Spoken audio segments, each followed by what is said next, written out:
আসসালামু আলাইকুম। আফরিন কিচেনে আপনাদের সবাইকে ওয়েলকাম জানাচ্ছি আরো একবার। আশা করি সবাই ভালো আছেন। তো ঘরে থাকা বেসিক মশলা দিয়ে কিভাবে ব্রয়লার মুরগি সুস্বাদু করে রান্না করা যায় তারই রেসিপি আজ আপনাদের সাথে আমি শেয়ার করব। এবং সেই সাথে থাকছে অনেক ধরনের টিপস। আশা করি আপনারা পুরো ভিডিও জুড়ে থাকবেন আমার সাথে এবং দেখে নেবেন আমার পুরো রেসিপিটি। তো চলুন কিভাবে আমি রান্না করি দেখে নিন। তো এখানে আমি একটি ব্রয়লার মুরগির পা, মাথা, কলিজা সহ সব ধরনের সবটুকু মাংস আমি নিয়ে নিয়েছি। এখানে প্রায় 1 কেজির মতো মাংস হবে। তো আমি ধুয়ে পরিষ্কার করে একটি ঝাঁঝরিতে নিয়ে নিয়েছি। এর গায়ের যে পানিটুকু ছিল সেই পানিটুকুকে আমি ঝরিয়ে নিয়েছি। এখন আমি এর সাথে দিয়ে দিয়েছি 1/2 চা চামচ হলুদের গুঁড়া, 1/2 চা চামচ মরিচের গুঁড়া, 1/2 চা চামচ ধনিয়া গুঁড়া এবং দিয়ে নিয়েছি 1/2 চা চামচ জিরা বাটা। আপনারা চাইলে জিরার গুঁড়াও দিতে পারেন, আমার কাছে ছিল না এজন্য আমি জিরা বাটা ব্যবহার করছি। দিয়ে নিয়েছি স্বাদ মতো লবণ। এখন আমি খুব সুন্দরভাবে এটাকে মেখে নিচ্ছি। হয়ে গেছে আমার মুরগি মাখানো এবং এটাকে আমি কতক্ষণের জন্য রেখে দিচ্ছি। এবার এদিকে আমি একটি বাটিতে নিয়ে নিচ্ছি গুঁড়া মশলাগুলো। আমি 1 টেবিল চামচ হলুদের গুঁড়া, 1 টেবিল চামচ মরিচের গুঁড়া আমি দিয়ে নিয়েছি। সেখানে আমি দিয়ে নিচ্ছি 1 চা চামচ ধনিয়া গুঁড়া। এই সবগুলো উপকরণকে আমি কিছুটা পানির সাথে মিশিয়ে কিছুক্ষণের জন্য আমি এটাকে রেখে দিব। এভাবে গুঁড়া মশলাগুলো যদি আপনি পানির সাথে রান্না করার আগে মিশিয়ে রাখেন তাহলে বাটা মশলার একটা স্বাদ আসবে এবং মশলাটাও পুড়ে যাবে না। তো আমি এটাকে একটি সাইড করে এক পাশে আমি এটাকে রেখে দিচ্ছি। চুলায় দিয়ে দিয়েছি আমি একটি কড়াই। তো কড়াইয়ের ভিতরে আমি দিয়ে নিচ্ছি 2 কাপ পরিমাণ সয়াবিন তেল।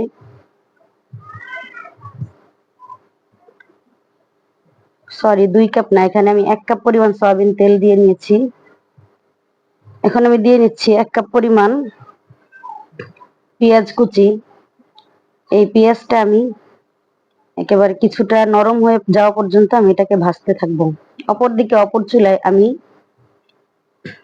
সেই মেখে রাখা মাংসগুলোকে আমি ভাজার জন্য প্যানের ভিতরে আমি তেল দিয়ে নিয়েছি।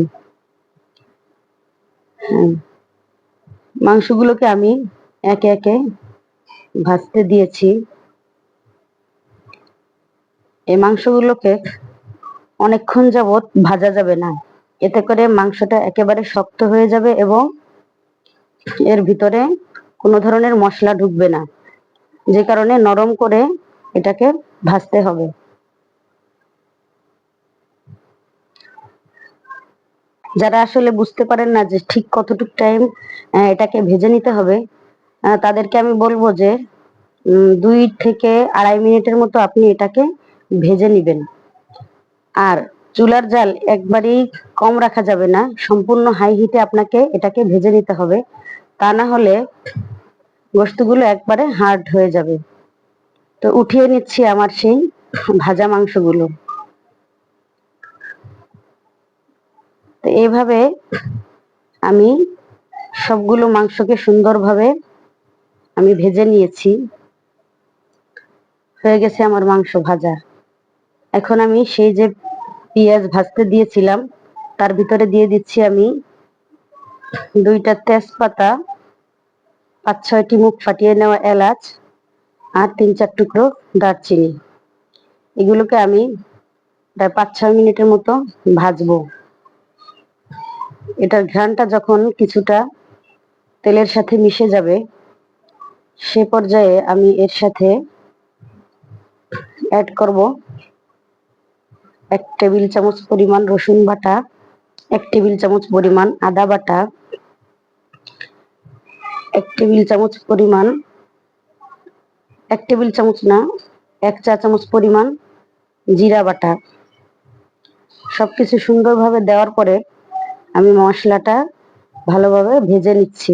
আদা রসুন দেওয়ার পরে সবসময় আপনারা আগে 3-4 মিনিটের মতো এই মশলাটাকে ভেজে নিবেন, যাতে করে এর কাঁচা গন্ধটা দূর হয়ে যায়। এখন আমি দিয়ে নিচ্ছি হাফ কাপ পেঁয়াজ বাটা।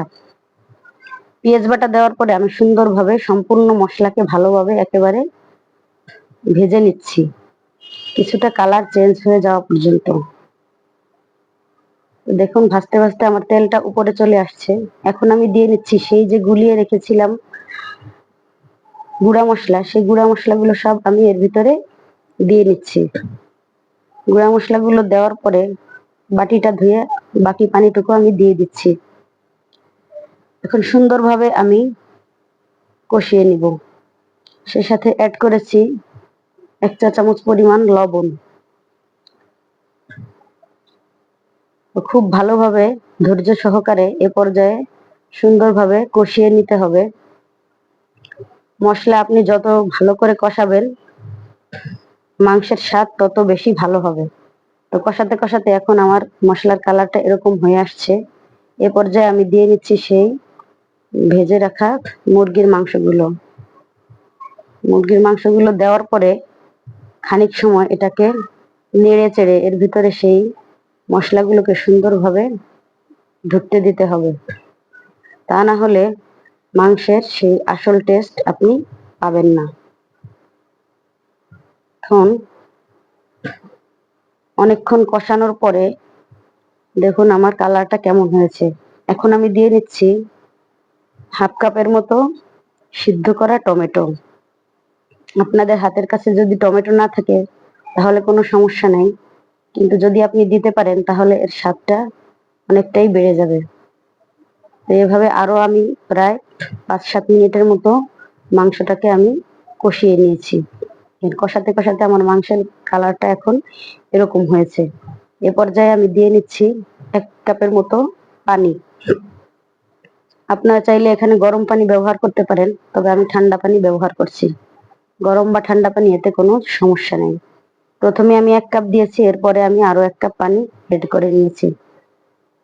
এবার এ পর্যায়ে আমি ঢাকনাটাকে ঢেকে দিচ্ছি। প্রায় 7-8 মিনিট জাল করার পরে আমি এখন ঢাকনাটাকে খুলবো। দেখেন এ পর্যায়ে আমার মাংসটা এরকম হয়ে আসছে,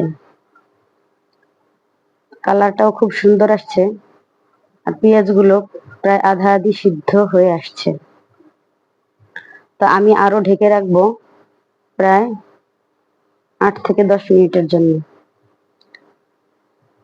হ্যাঁ, এবার আমার মাংস দেখেন প্রায় রান্না আমার শেষের দিকে। এখন আমার মাংসের কালারটা এরকম হয়ে আসছে।